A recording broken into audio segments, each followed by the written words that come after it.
Well, hello and welcome back to the Pastor's Q&A. I'm Pastor Ryan and we are here with another question from you. And so this one comes to us and it says, "Is spiritual apathy a sin?" And so this is a reference to a couple weeks ago, we got the privilege to set in a new elder, Scott Beglin. And one of the roles of elders is to protect the flock, to protect the congregation. And so the line that Pastor Jeremy had Scott repeat is, "Do you promise to protect the congregation from spiritual apathy and sin?" And so there's a differentiation here. And so we wanted to explain that just a little bit. And so, but not just that instance, but we wanted to look at this concept of spiritual apathy and how we can grapple with it as believers. Well, we are right in the middle of summer, and my kids are at the point, this midsummer point, where I am starting to hear the phrase "I'm bored" over and over and over again. Our kids have a pool, and when we first got our pool early in summer, they played in that thing for literally 8 hours a day for like 3 days straight. And now they come to me in the morning and go, "I'm bored." And so I say, "Well, why don't you go swim in the pool?" And they go, "That's boring." Now, when my kids are saying "I'm bored," it's not literally because they are bored. It's because they don't want to do some of the things that I suggest for them to do. And so, in the same way that our kids can get bored, in the same way that they can struggle with apathy, even in regards to all the fun things they could be doing in the summer, we as adults can struggle with boredom or with apathy. And so we will often differentiate spiritual apathy and sin when we are talking about these things for two reasons. Number one, spiritual apathy might be sin, but there might be other causes as well. And so there might be different reasons behind this disinterest. It might be sleep deprivation, illness, there could be depression or grief or disappointment. And so what begins as a momentary sort of indulgence or a momentary time of experiencing this apathy, it could evolve into something much greater that then crosses that line into something that we need to deal with. The other reason why we like to differentiate this is because we live in a country, in a culture that is obsessed with comfort. We are obsessed with comfort, with having everything taken care of for us. And because America has lived with Christianity for so long, it has sort of become this default to where if you are a good citizen and if you are generally a moral person, then, well, you're basically a Christian. And so, what this does is this can cause us to fall into a type of spiritual apathy because Christianity seems like a given. I had an opportunity to go out to lunch with one of our missionaries in China the other day, and spiritual apathy is not a problem in China.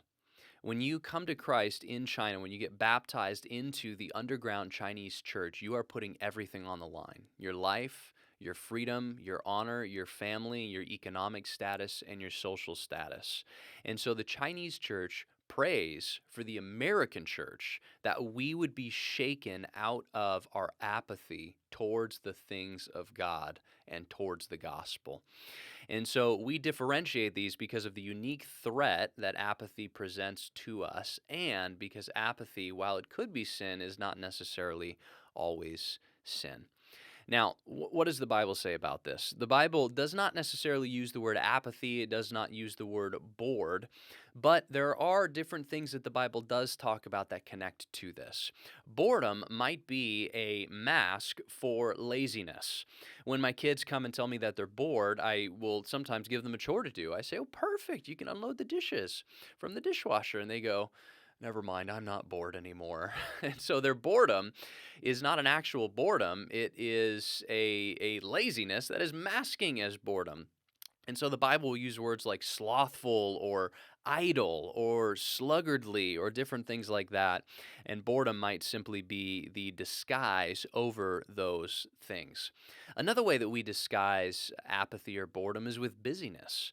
We can be very, very busy. You could be very, very busy and very, very bored and disinterested at the same time. Boredom is not the opposite of busyness. Boredom is the opposite of interest. So, how do we recover this? How do we move from this place of being spiritually apathetic to this place of being spiritually alive? Apathy is not an interest problem. Apathy is ultimately a wonder problem. We need to restore the joy of our salvation, like it says in Psalm 51. Jeremiah chapter 2, verse 13, it says this. It says, this is the Lord speaking. He says, "My people have committed two evils. They have forsaken me, the fountain of living waters, and hewed out cisterns for themselves, broken cisterns that can hold no water." And so, at the root of this apathy is often the reality that we have turned away from the fountain of living water. We're not getting satisfied by this ever flowing fountain, this water that is always coming up. And instead, we are trying to find interest. We are trying to find passion. We are trying to find entertainment and satisfaction in these broken cisterns that can't hold anything. And so we chase after it, and then we realize that at the end it's empty. But Jesus is an ever-flowing well of joy and of satisfaction and of passion and of interest. So 3 quick things that you can do to recover this. Number 1, you can pray.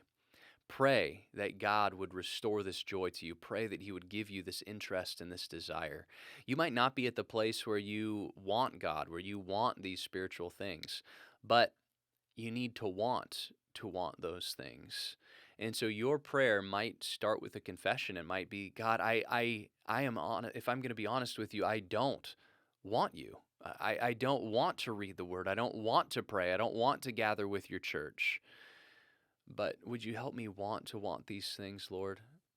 Help me to desire these things. Give me a desire for desire, because right now I don't have it. Number 2, gather.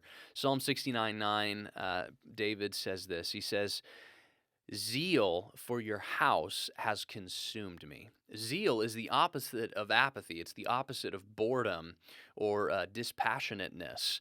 But look at what he has zeal for. It says zeal for your house, zeal for the place where your people gather, zeal for the place where the word is read.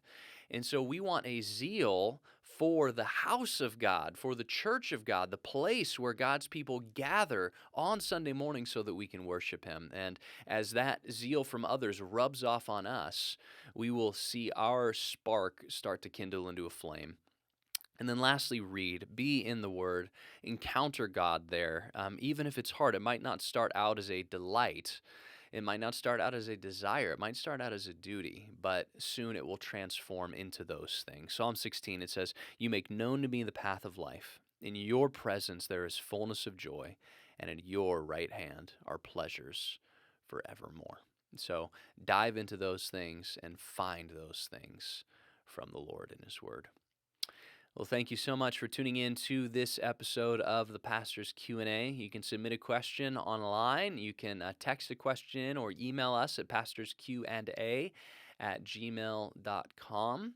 And you can find more episodes online or on our podcast. You can subscribe on Apple or Spotify, wherever you get your podcasts. And we'll see you next time.